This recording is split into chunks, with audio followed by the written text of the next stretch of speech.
vibration, did you start feeling continuously bliss and energetic and intelligent? No. But when you come out of enlightenment, you feel all these three things.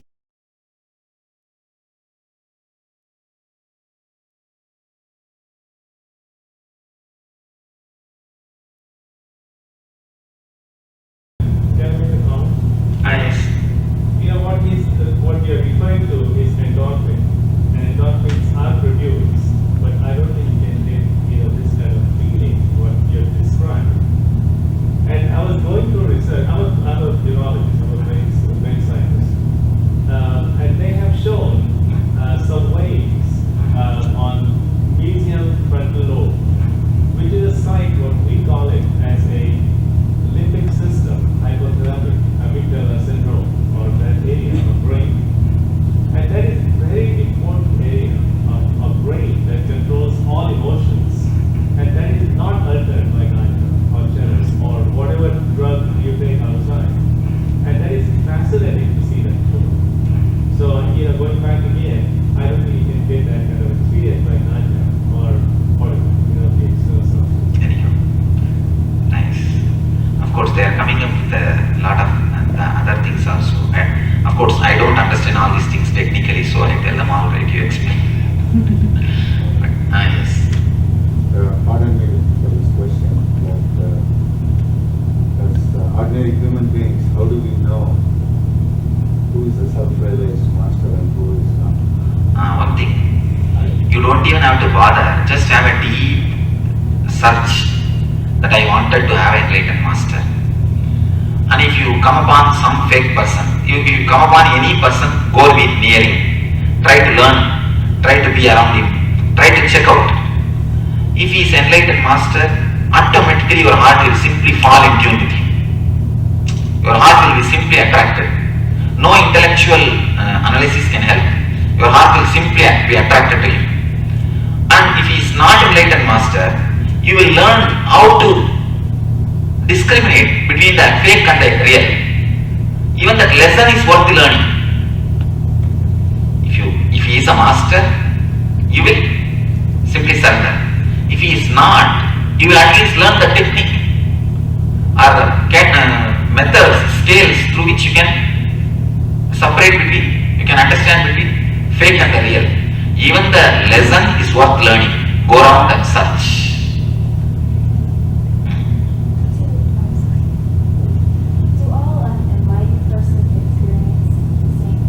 Yes, experience is same, but expression is little different. And do you ever feel out of control? Have you ever felt? Out of control means? That you can't control your mind, body. No. No? In meditation, will that ever happen? When we meditate, will we ever feel? No, I don't feel anything which is out of control. Or I can say in a way, I feel everything is out of my control. I don't have any control over anything. Neither I can say that I don't have control over anything, or I can say everything is controlled by me. Both the expressions are the same thing. I know we are limited by our experience, but you were mentioning earlier, and I've heard this quite often, that you can see the whole universe. So, do you see yourself in the middle of something? Do you see the earth and the whole planet? So how does that work? Okay. It was that time I was able to see the whole thing. Now, it's only like a feeling, not like a seeing. When I say the word seeing, don't understand as you see. It's something more deeper seeing. That's the problem. Again, I have no other word to use. It's more like, you see, how you feel your body. The same way I feel with the existence. That is what is happening. More than that, I have no other words to articulate. I think we are running short of words. Of course, that is one more problem. Is such a deep experience, and how many words you create, it is an impossible thing to express, impossible thing to explain it. That's the problem. Because of aspects are coming out. At least one or two aspects are coming out. Otherwise even this much cannot be brought out. What is the difference between the experiences that earlier on? I think I spoke to you last time you visited about having the experience from 2 years ago. Like our observability. Maybe similar to the accident that you had as well. But what's the difference between that and what you find the experience? Same, one and the same. Now I understood the blueprint of enlightenment I had in Google itself. A clear blueprint is given. And the same experience. How did you get, because I think I had that accident years ago. After that my thought would come in. Because I felt like I might get that again. Some thought will come, I might experience it, suddenly everything is lost. I tried it 2 times and just wanted and gave it the whole thing and I just went back to doing what I want to do. So, but how did you know, what is yours, like what kept you from getting it again for so long? So that kind of thing that your mind would interfere. Yours is accident, you say. Well, I was doing some Java. I was doing my gardening Java or something. I think that day I was going very slow, I was mastering my breath. And somehow I got absorbed in the, I don't even know what I ended up doing, very old or something. I felt the vibration and I felt something like outside of the body and all that just for a few minutes. And only once. First glimpse can happen. If you actually ask, I have no answer to give this. I know first glimpse has happened. I know final enlightenment has happened. But these two, how to connect, I have no idea. I have no idea, to tell you honestly. There is no ingredients, solid formula based on which you can get that enlightenment again. There is no solid ingredient formula. Only one thing, you will have to try with 2-3 keys. When I tried, I have tried with 10,000 keys because I had no master. You can try with 2-3 keys. With right 2-3 keys, I think in 2-3 itself something will click. So the search can be reduced, but there is no clear-cut ingredient like cooking. Put all these things and you will get that. That solution is not available.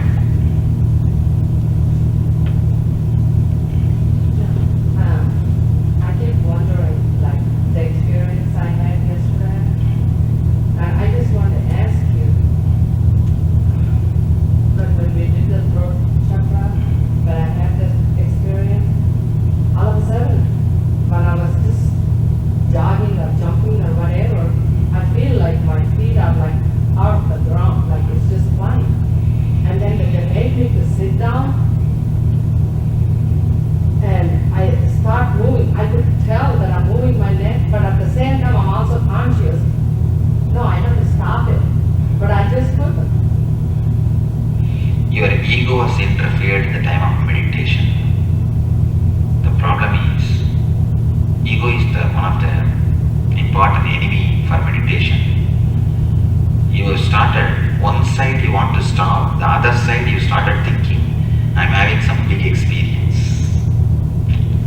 One side you are thinking that I want to stop, the other side you started thinking, I'm having a big experience, I'm something superior. So that is the reason I have to tell them to make you sit outside for some time, let her get settled, then bring her. That's the reason. Your mind plays games on both sides. That was the reason you were asked to stop meditating, not to do.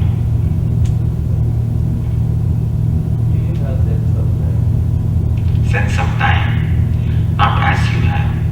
That is not there. That's the reason to remind me of the time is a big job for my assistants. And to make me eat, if you live just 2-3 days around me, you will know the whole joke. You will see the whole joke. To make me eat and to make me go and sleep or to make me do some work. This experience of enlightenment, does that come again and again, or is it one time? Once it happens, it just stays, that's all. But it is continuous. It just continues. When I had that first time, it was a glimpse. That is the reason it was not stable. But second time when it happened, totally finished.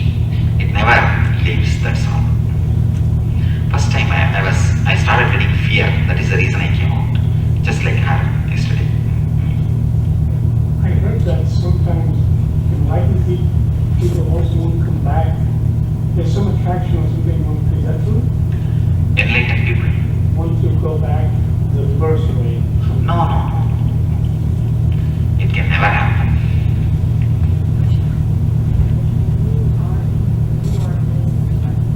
You are always in an enlightened state. Put yourself in that state. See, after enlightenment, I realized that I was always in that state. But before enlightenment, I was thinking I was not enlightened. After enlightenment, I realized that I was always in that state. I was only missing to look, recognize it. But before that, I had my own doubts and all confusion, conflict, whatever you all have, little more than that I had. That's one enlightened person. When he looks at another person, he knows he's an enlightened. Yes, he knows. And both can relate.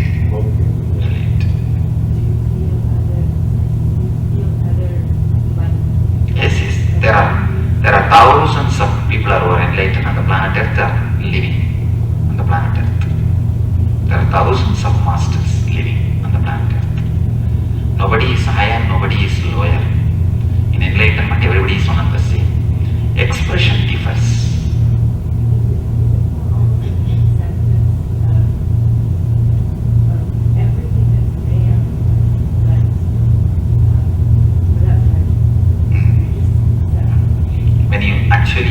When you become enlightened, not only you don't judge and not only you accept, just you welcome. Even non-judgmental or accepting has got its own line of vengeance. I have to accept, I am accepting. No. Just a welcoming feeling. You will have such a comfortable, joyful feeling. The other will feel it. The other person will feel it. The other person himself will feel the thing which you are feeling inside you. The other will have that effect. A small one. Very good vibe. Very good vibes. There was the idea of male or female will not be there. Totally. What to say? You can't describe in the head way, analytical way. The feeling will be there. The very strong feeling will be there. That much only, that is the only proof.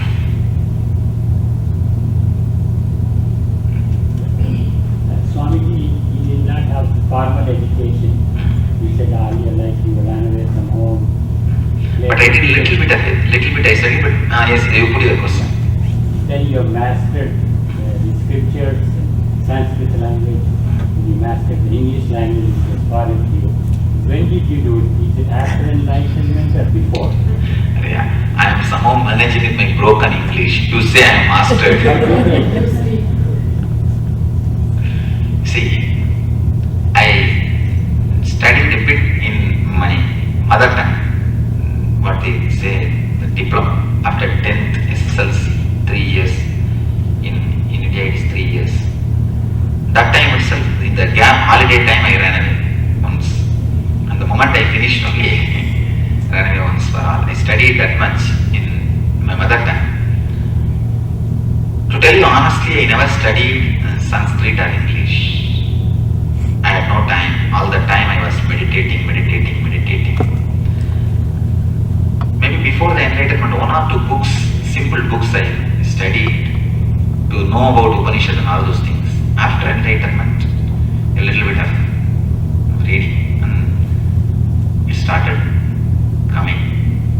And last August, no, July or August, maybe Oklahoma. When I was last August, I was in August, Swami. August. Last August, first time I came to the States. One of our devotee from San Jose, she only came and invited. Their family is devoted, very devoted to her son. Their whole family is a close devotees and they got healed when they were they invited Swamiji, you must come to, their Indian family is devoted, you must come to States. I said, what will I do? He said, no, you do. meditation class. That time I was doing in Tamil in India, in my mother tongue. They said that you do meditation class. I said, what? How can I speak English? They said, I'll travel with you to translate. There will be some translator who will come with me and they will translate. The idea was created. Then suddenly after 2 days I said, no translator. I'll start speaking. I'll come, don't worry. So in a week or 10 days I came and all strange stories. Just like that. Anyhow, it's simply, if you have a deep concentrated mind, you don't need to undergo a formal way of study as you all study. You can just... Swamiji, all these tapes are from the first when you first started speaking English. There are many tapes. Now, of course, I think at least I'm able to manage at least. I don't know I'm speaking well or not. I'm able to convey. Somehow with this broken English I'm going around the world and I picked up few words of Portuguese also in Brazil. You speak better than all of us here. And that is what when you actually have a concentrated mind,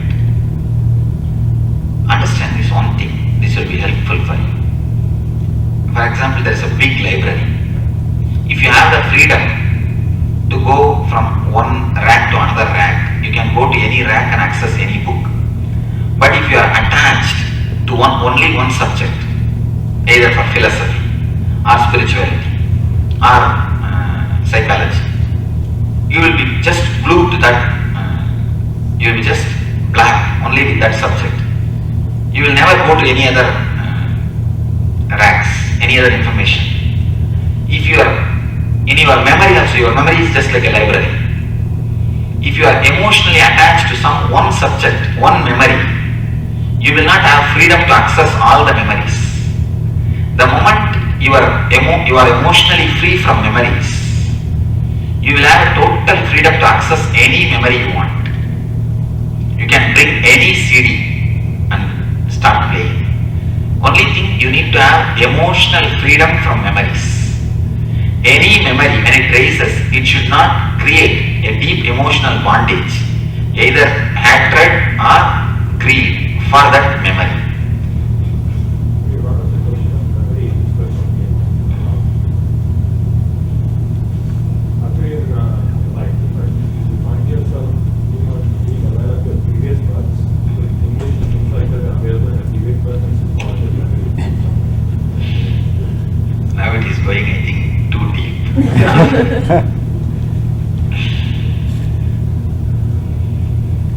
I have spoken about this previous birth in 4 volumes. It is coming out as a book. 4 cases I spoke. It's coming out as a book. Laughter echoes from Laughing Temple. The Laughing Temple is the place in which I give my classes to the ashramites.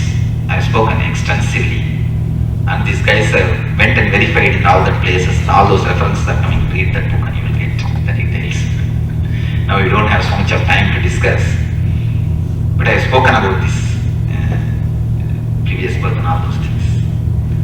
One thing you understand, if you are emotionally free from memories, you will have tremendous memory. You can access any memory you want.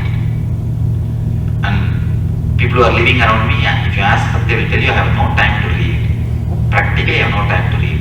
While you see my website, you will see how many hundreds of miles I am traveling in India, and here how continuously the programs are going on. Somehow you can pick up if your memory is not attached to emotion. You can pick up any memory.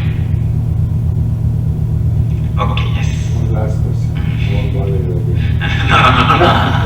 No, nothing is bothering. I don't feel being bothered, or only the time and the next week's meditation, only that. how do we detach ourselves from the karmic implications of past actions? The karmic thing you are talking about, the karma and how to come out of the karma. Sit and undergo the incidents from backside, from now onwards, from now to young age 49, 48, 47, 46, 45, 44, like that. Remember only the incidents which you remember, because if it is in your memory, only then it is hangover. If you have forgotten, it is finished. Don't bother about it. Remember only the incidents which is in your memory and relive it. Feel the same feeling. Take 1 year for 1 day. 1 year of memory you undergo with 1 day. Sometimes incidents will, when you are meditating about 46, the 44 will come, 45 will come. Don't bother about that. As you have memory, go according to that. Go deep. Reliving is the wonderful way of reliving.